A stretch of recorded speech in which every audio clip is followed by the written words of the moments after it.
Sherpapedia, explaining money terms on your terms. Hey Vince, what defines is equity? Well, Manny, equity is the difference in dollars between the value of your property and the debt you owe on it. It's closely related to LVR, which you'll remember we covered in a previous video.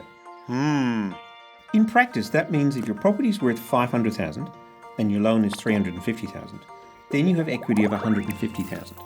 Interesting. I've heard I can borrow my equity to invest. Does that mean I could borrow $150,000 to invest?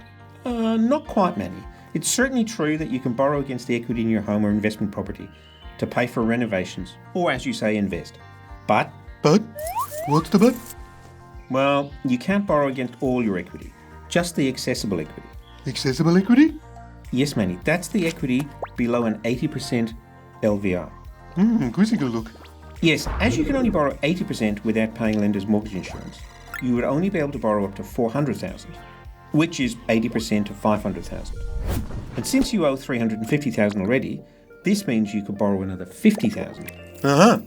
And as you pay down your original loan and the value of your property rises, you can borrow more, often enough to buy an investment property. So how do I get started? Well, talk to your bank or mortgage broker, Manny.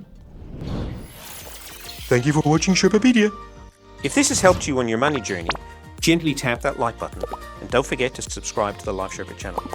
Better yet, let's have a yak on the Sherpa line.